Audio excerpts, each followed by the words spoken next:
She was nobody remarkable. A paramedic finishing a double shift in a Hamilton hospital parking garage, smelling of antiseptic and cold Tim Hortons, counting down the minutes until she could collapse into her car and drive home to the apartment she shared with her grandmother's mounting care home bills. He was the man who controlled half of Toronto's waterfront, whose name made judges straighten their ties and police commissioners lose their appetite for dinner. Their worlds should never have touched. But when a grey Tuesday afternoon became something Mafia Don would never stop thinking about, she didn't calculate the risk. She didn't think about the debt or the invoices, or the $600 sitting on her credit card. She just moved. She threw herself between a 7-year-old girl and a reversing SUV in a concrete parkade, and she took the impact with her own body. She expected to wake up in her own hospital ward. Instead, she woke up in a room that looked like something from a catalogue she'd never be able to afford, with a diamond solitaire on her left hand and a very powerful, very dangerous man sitting at the foot of the bed. She wasn't just a paramedic anymore. She was, according to every news outlet in the country, Miss Mafia Don Varro, and in the world Alistair Varro controlled. A woman who wore his name either lived under the shelter of it or died proving a point about what that shelter was worth.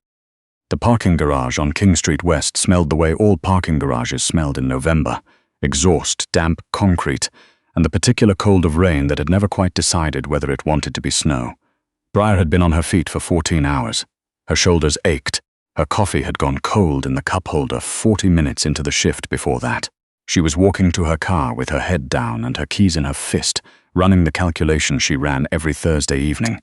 Groceries or the hydro bill, but not both. And maybe she'd call her grandmother on the way home and not mention the groceries. She heard the girl before she saw her. Not crying. Something sharper than crying. A held breath, a small swallowed gasp, the kind of sound a child makes when they have been taught not to make sounds at all. Mafia looked up. The girl was perhaps 7 years old, standing very still beside a concrete pillar, gripping the straps of a small purple backpack. She was dressed in clothing that cost more than Mafia's rent, a wool coat the color of cream, small leather boots, dark hair in 2 neat braids. She wasn't looking at Mafia. She was looking at the elevator at the far end of the garage, where the doors had just opened. 2 men stepped out. They were dressed like consultants, like men you saw in the lobbies of office buildings and didn't think twice about. But their eyes moved the way Mafia had learned to recognize in emergency rooms, scanning, locating, locking on. They locked on the girl. Mafia didn't know whose child this was, or how she'd come to be standing alone on level P2 on a Thursday evening. She didn't know what she'd walked into. She knew only that the girl's face had gone the color of old chalk, and the 2 men were moving fast, and there was a black SUV reversing out of a spot directly between them, its driver not looking, accelerating into the space where a small child was standing. Mafia dropped her keys. She ran. She hit the girl side-on, both arms going around her, twisting so her own body took the impact against the pillar, and then the rear bumper of the SUV caught Mafia along her right side and spun her hard into the ground. The world went white, then grey. She heard tires shrieking and shouting and running footsteps that were smaller than the others, and then a small, careful hand pressed against her cheek. The girl had not made a sound during any of it. Not during the impact, not after. She crouched beside Mafia on the dirty concrete, staring at her with dark eyes that were very old for such a young face, and she kept her hand against Mafia's cheek as if she could hold something in place that way. Mafia managed to smile. Her ribs felt like someone had taken a wrench to them. "Hey," she said, "you okay?" The girl didn't answer. She didn't nod. She just kept her hand there, steady and serious. Then the heavier footsteps arrived, fast, controlled, and a man dropped to one knee beside them, and Mafia got a brief impression of a dark overcoat and a jaw that had been built for authorities, before her vision started doing something that wasn't useful. Met. His voice was low and contained, but Mafia heard what was underneath it. The tegra that lived specifically in parents who had come too close to something they couldn't survive. Met, look at me. The girl met at him. She did not speak. He looked at Mafia. His eyes were very dark, the color of deep water in November, and they moved over the angle of a body against the concrete with the assessment of someone who was accustomed to evaluating situations quickly and without flinching. "Get the car," he said to someone behind him. "Call Dr. Pellerin, now." "I'm a paramedic," Mafia to say. "I can assess." "You have a displaced rib and a concussion. You're slurring." He did not say it unkindly. He said it as a fact he'd already processed. "I'll be fine," she said. "Yes," he said, and something crossed his expression. brief and unguarded, like a window opening and closing too quickly to see through. "You will." It was the last thing she heard before the garage lights moved sideways and the dark came down. Waking up happened in pieces. First, the smell, not hospital antiseptic, which Briar knew as well as her own name. Cedar and fresh linen, a room that had been aired carefully and deliberately. Then sound, silence with the soft knock of a branch against glass somewhere. Then light through heavy curtains the color of warm stone, afternoon or early morning, impossible to tell. A woman with silver hair and the posture of a person who had once been in the military was sitting by the window reading. "Good morning," the woman said without looking up. "I'm Mrs. Farrow. I manage the household." Briar looked at her hand. The ring was oval, white gold, flanked by two smaller stones that caught the light and threw it back in pieces. It was the most beautiful object she had ever seen, and it was on her finger, and she had not put it there. "That's not mine," Briar said. "No," Mrs. Farrow agreed, closing her book. "It belonged to Mr. Varro's mother. He selected it specifically. I thought it a considerate choice." She stood, smoothing her skirt. "He's been waiting for you to wake up, so has Met. She's been sitting outside this door since yesterday afternoon. She wouldn't go to her room." The name pulled something loose in Briar's chest. She was out of the bed before she'd fully decided to move, which her ribs immediately objected to. She gritted her teeth, pulled the IV line carefully aside, and walked to the door in a hospital gown that was, she noticed, with some incredulity, made of actual silk. She opened it. Met was on the floor in the hallway, back against the wall, purple backpack in her lap, braids slightly undone from the night. She looked up at Briar with those enormous dark eyes and did not move, did not speak, did not smile. Briar lowered herself carefully to the floor beside her. Her ribs registered their full objection. She ignored them. "Hey you," she said quietly. "Told you I'd be fine." Met looked at her for a long moment. Then, with the deliberateness of someone performing an important task, she unzipped her backpack, took out a small tin of barley candies, and held it toward Briar. Briar took one. Met rezipped the backpack and leaned her head very carefully against Briar's uninjured shoulder. They stayed like that until a pair of expensive shoes appeared at the end of the corridor. Alistair Varro stopped walking when he saw them. He stood very still, and for a moment he looked like a man who had been braced for a long time for something that hadn't come, and wasn't sure what to do with his hands now that it hadn't. The library was the size of her entire apartment. Alistair Varro poured her tea without asking, then added 1 sugar, which she had not told him she took. That unsettled her more than the ring. He stood at the window with his hands behind his back, looking at a lake that stretched grey and cold to the horizon. "My daughter hasn't spoken in 2 years," he said, "since her mother died. Met was 5. The doctors call it selective mutism. A trauma response. She hears everything and understands everything. She simply doesn't speak." Briar held her mug in both hands. "Until when?" "Until she decides to." He turned. His face was very controlled, the look of a person who had spent years teaching it not to give anything away, and the effort had become invisible without becoming cost-free. "She hasn't decided yet." He walked to the desk and placed a folded newspaper in front of her. The headline was from the Globe and Mail. "Varrohair reveals secret Fiancée after dramatic Pakadi rescue." Briar read it twice, set it down very carefully. "Explain this. From the beginning." He did, in a voice that did not change register. He told her that within an hour of the incident, a photographer had captured him carrying her to his vehicle, her blood on his overcoat, Met walking beside them with one hand on Briar's arm. He told her 3 journalists had her name by the following morning. He told her that the men in the parkade worked for a group called Stern and Associates, a name that appeared in legitimate business filings and in conversations that never appeared in business filings, and that 6 months ago, he had declined their proposal to run a particular class of cargo through his shipping routes, in terms they had not appreciated. He told her that a paramedic with no criminal connections, no family money, and no protection was exactly the kind of person they would approach to send a message, and approach badly. He told her the only people they would not approach were family. "So you told the press we're engaged," Briar said. "I released a statement confirming you are my fiancé and that we have been together privately for several months. For all documented and practical purposes, you are under the protection of my name." "I didn't agree to this." He looked at her. "You didn't." The plainness of it took the argument out of her hands for a moment. "And if I leave? Then you are a woman with no protection whose face is attached to mine in every newspaper in the country." He picked up his own cup. "They will reach you before you reach the 401. Briar looked at the ring, then the window.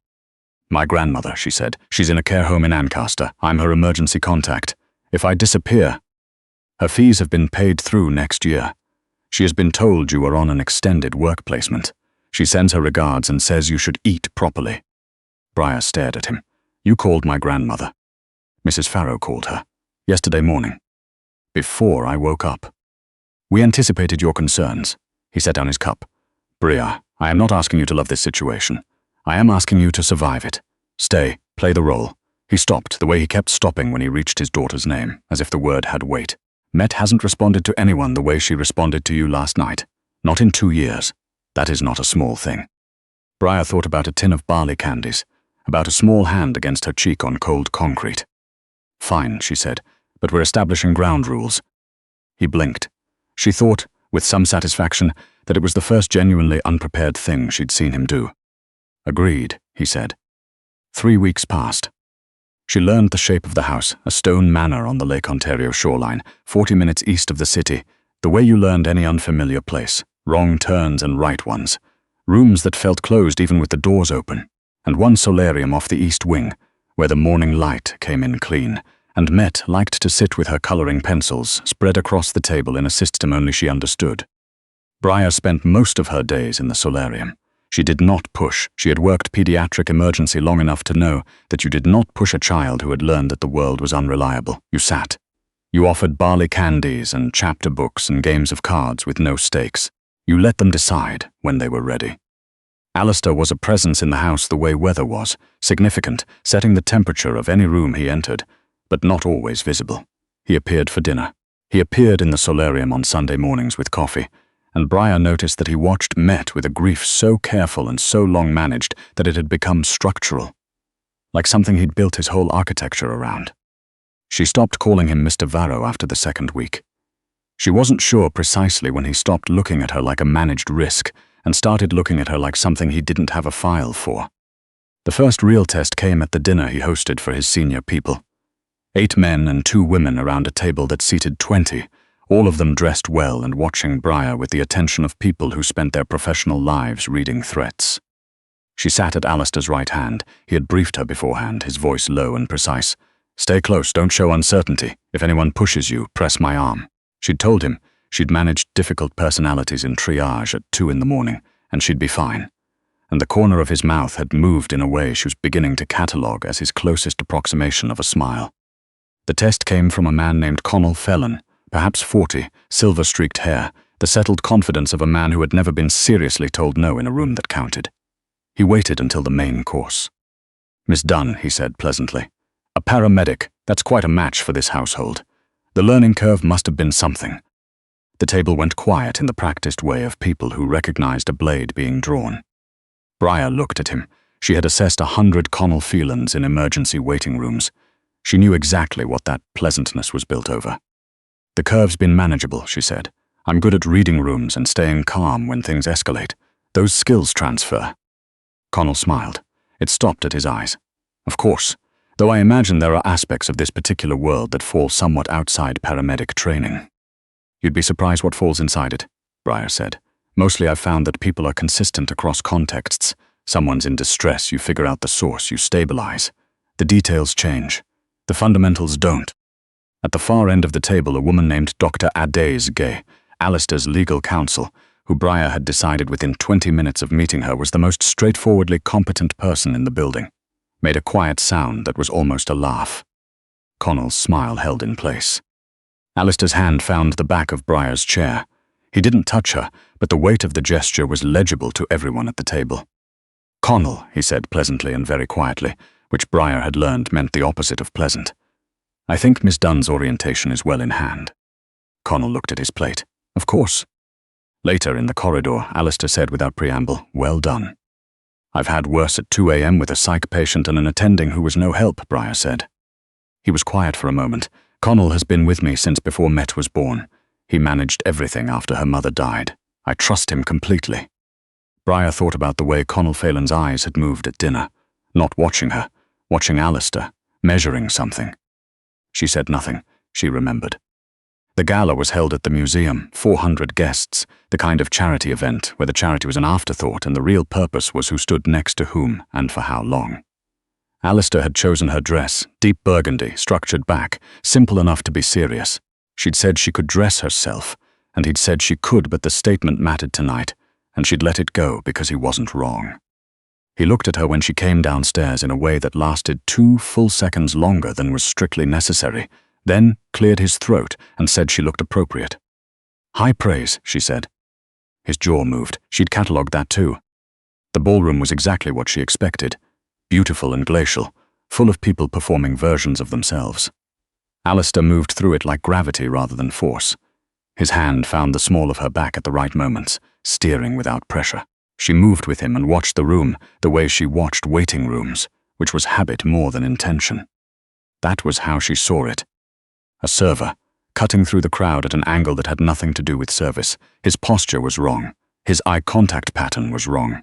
His right hand was tracking toward Alistair across 30 feet of marble floor with an intent she had seen once before in a concrete parkade and recognized in the base of her spine before she'd consciously named it. Alistair was 20 feet away in conversation with a cabinet minister, his back partially turned. Briar lifted a full tray of champagne from the hands of a passing server and dropped it. The crash rolled through the ballroom like a wave. Glass and sparkling wine, gasps, a ripple of attention that moved outward and pulled every eye in the room. Alistair turned. He saw the server. He saw what was held under the serving cloth. He moved, and the men who were always near him, without appearing to be moved, and what happened next was brief and controlled and over before most of the room understood what it was.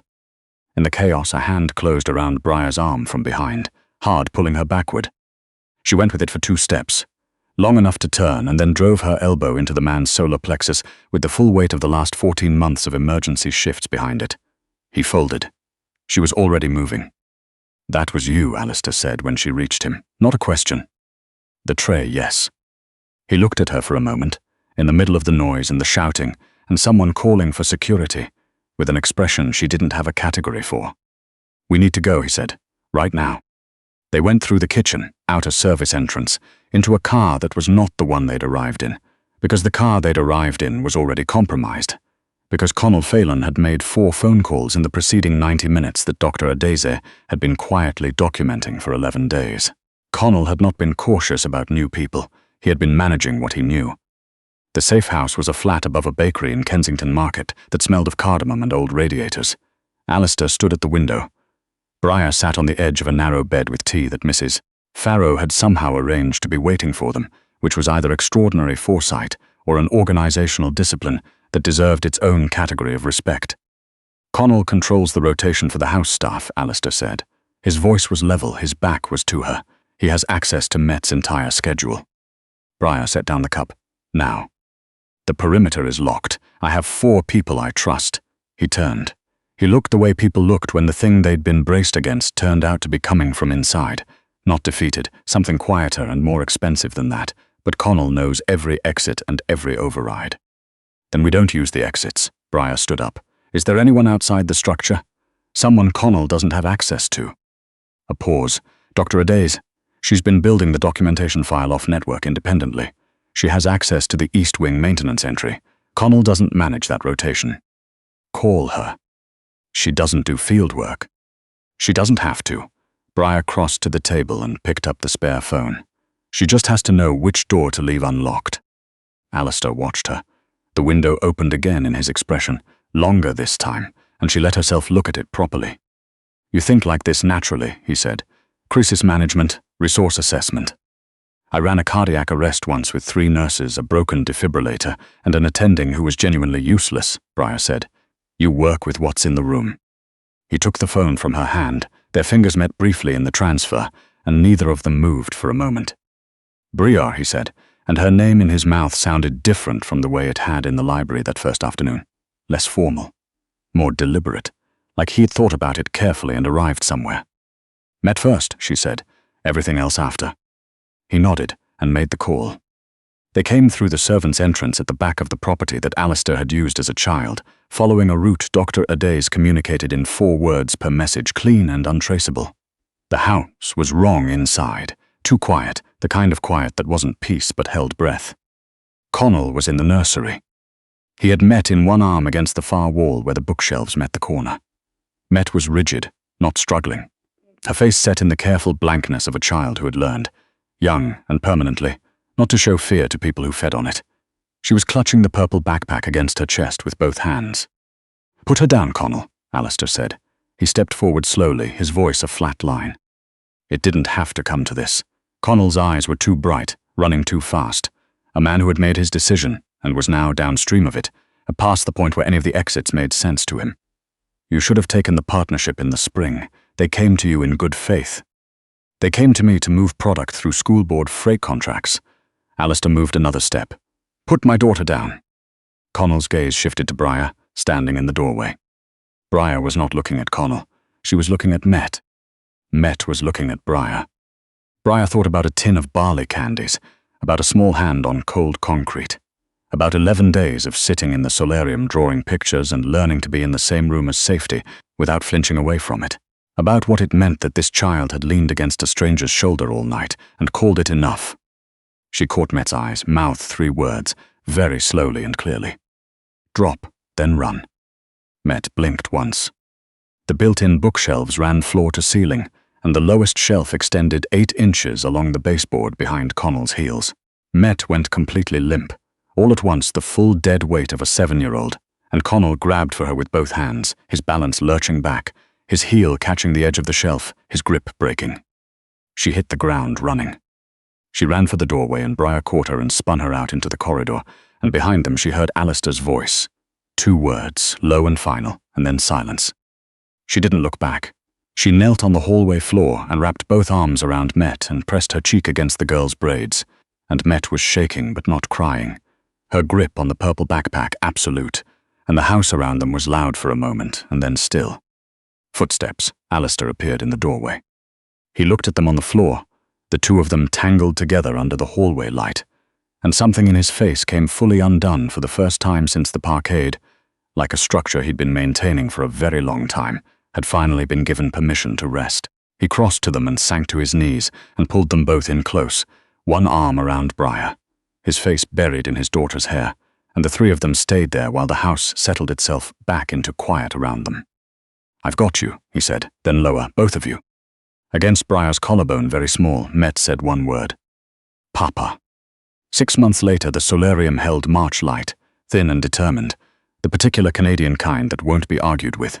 Briar sat at the small table with coffee and a stack of papers from her pediatric triage coordination certification, which she was completing because Alistair had asked, quietly and without preamble, whether there was anything she'd wanted to do with her career that she hadn't done yet, and she'd told him, and he'd looked at her the way he was starting to look at her more often, like she'd reorganized something he'd been thinking about for a long time.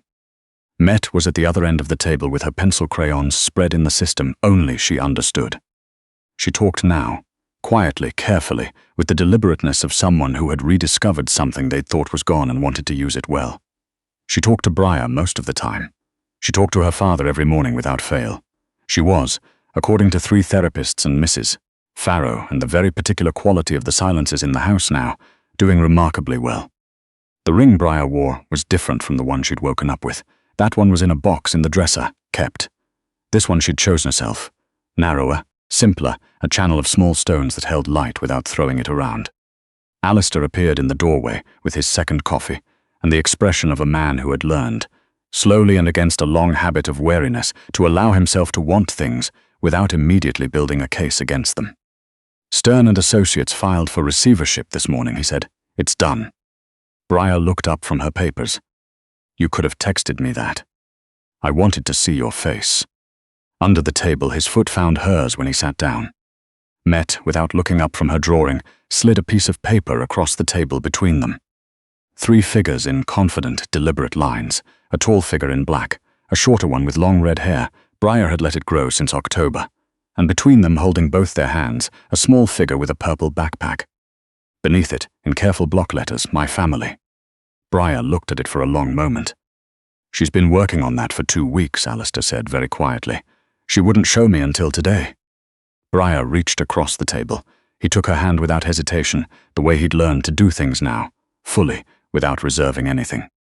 "The arrangement we agreed to," she said, "back in October. Technically expired in February." "I know." She laced her fingers through his. "I want to renegotiate the terms." He looked at her steadily, the way he looked at things he considered important. Name them. Briar turned Met's drawing to face him, permanent, non-negotiable, no exit clause. He was quiet for a moment. Then the corner of his mouth moved, all the way this time, into something full and unhurried and real. Those, he said, are very reasonable terms. Outside, the lake was beginning, slowly and without fanfare, to remember that it knew how to be something other than winter. Briar Dunn had gone to work a double shift on a Tuesday in November and come home, eventually, to something she hadn't known she was missing. She hadn't saved a stranger's child. She had found her daughter. And in the finding, she had stumbled into a life that had no room for the woman she used to be. Because the woman she used to be had been far too small for the life she actually deserved.